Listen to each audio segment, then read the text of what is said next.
Ano tayo mo dito? Ano gusto mo lang sa doon? Kami game.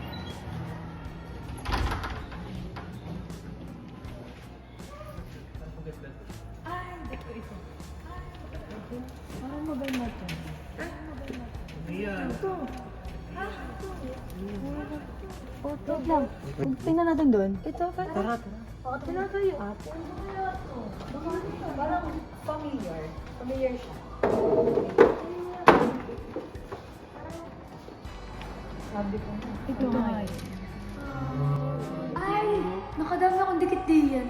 Ito yung aga tayo nagising at magde-decorate din yan. Oo. May bagong boot rin dyan, Tapos diba? dami tayo sa dedication eh. Tapos ang dami nating mga members. Like, nagpapa-shoutout sila. Oo. Ay, Teacher's Day. Favorite ko din yung pa-picture. Uy, kaya nga. Favorite ko dito, alam mo kung ano. Ano? Siyempre, yung mga teacher, napaka-sign mo ng tingnan. Kasi sila naka-retrofit ba diyan? Yung kinabitan din sila ng ano. Oh, yes. Yung ano. Pero ang pinaka-favorite ko is si Yusuf. Nagagalan sila ng Okay. Di ba, ito, SG Christmas party pa naman. Yun yung naka-judge mo. Uy, oo. Yes. Si Rufo. Tapos ay yung mga nagraram. Oo. Oh my gosh. Nakaka-miss. Tapos ay yung mga laro natin, nanalo pa ako 100 doon. Ako sa rin. takon. Uy, ako sa kulay B. Next, oops. Before, yes, before tayo. Hindi pa ako dyan. Di ba? Sino ka Di ba ako dyan? namang nangyayari ko dyan? Nasaan ako dito? Oh, tulog. Mga tulog. Ba? So yun.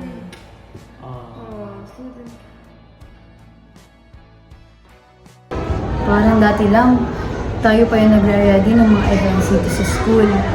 Tapos ngayon, iba na yung magre-ready ng mga events dito sa ating school. Diba, Carmelians? Kaya naman, ito na ang tamang panahon para makilala ninyo ang bagong papalit sa amin. Handa na ba kayo? Tara! And when I'm back in Chicago, I feel it.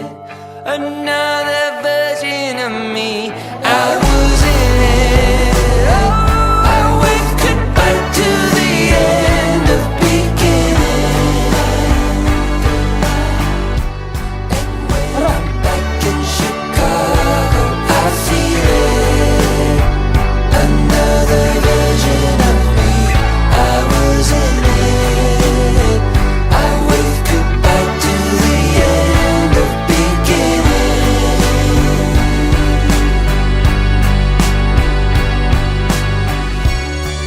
The song has started now, and you're just finding.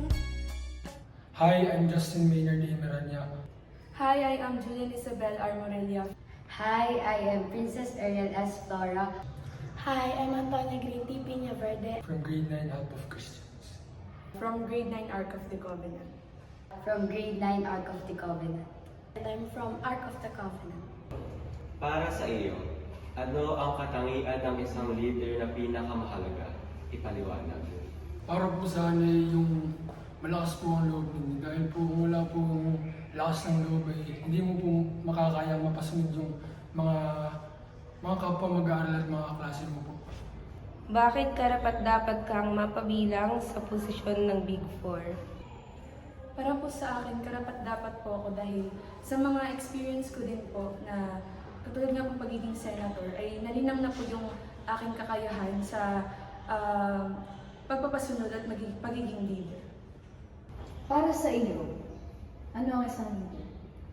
Para po sa akin, ang isang leader ay dapat ay nagtataglay ng mga katangian tulad na laman ng pagiging responsable, disiplinado at marunong mamuno. Gaano ka kawiling i-sacrifice ang sarili mo para sa serbisyo? Willing po ako na mag-take ng risk for the service of student government. Hello, Carmelians! My name is Gabriel Marja Ardanita, and I am the outgoing SG President of school year 2023 to 2024. Hello Carmelians! I am JC Keti Monreal and I am the outgoing Vice President of the student government school year 2023 to 2024. Hello, Carmelians. I am Juliana Marian R.P. Cardal, your outgoing Senator of Student Government, school year 2023 to 2024. Hello, Carmelians! I am Crizel Ann O. Adornado, your outgoing Senator of Student Government in school year 2023 to 2024.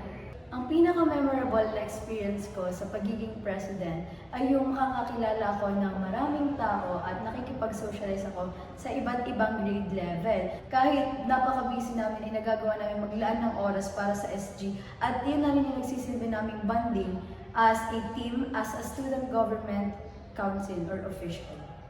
Para sa akin, ang pinaka-memorable na experience bilang isang vice president ay tuwing natatapos namin ang mga events. Kasi tuwing natatapos namin ang mga events, doon nagsisink in sa aking isipan at sa aking puso na nagawa namin iyon bilang isang team, bilang isang family, bilang isang constitution. May na-achieve uli kaming mga goals na aming mga pinaplano palagi. At lahat ng hard work na aming pinagdaanan ay nag-pay off. Kasi nakita namin na maraming estudyante ang naging masaya, maraming nag-benefit rito, at syempre para sa amin, napaka-fulfilling rin na makatapos ng isang event. Ang pinaka-memorable na experience ko sa pagiging student government ay yung magkaroon ako ng maraming kaibigan, yung makakakilala ng mga bagong tao na magiging parte ng buhay ko. At hindi lang sa same grade level ko, pati na rin sa mga lower grades na sana ay pagdating ng panahon ay kaibigan ko pa rin sila. At pati na rin yung kapag nakikita namin yung mga ngiti ng Carmelians tuwing natatapos si events namin, dahil para sa amin ay nagbunga yung pinaghandaan namin o yung pagod namin sa pagsasagawa nito.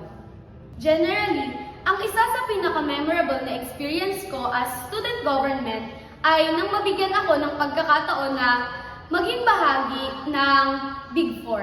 Dahil alam ko, ito yung isa sa daan upang mas makilala ko yung sarili ko, mas lumago ako sa iba't ibang larangan, at makatulong ako hindi lamang sa kapwa ko estudyante, kundi pati na rin sa mga guro at sa ating paaralan. Describe Big Four in one word and why. Family. Family. Family. Family.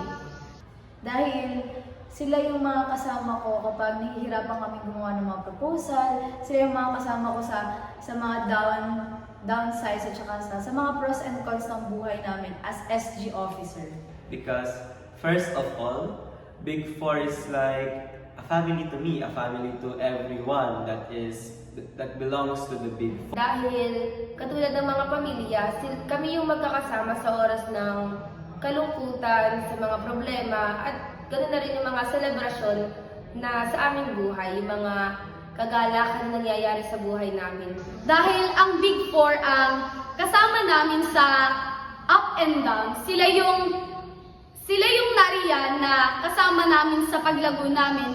Kami yung nandidiyan sa isa't isa na nakakakita ng mga problema, at kami rin ang nandidiyan para sa isa't isa upang tulungan ang bawat isa.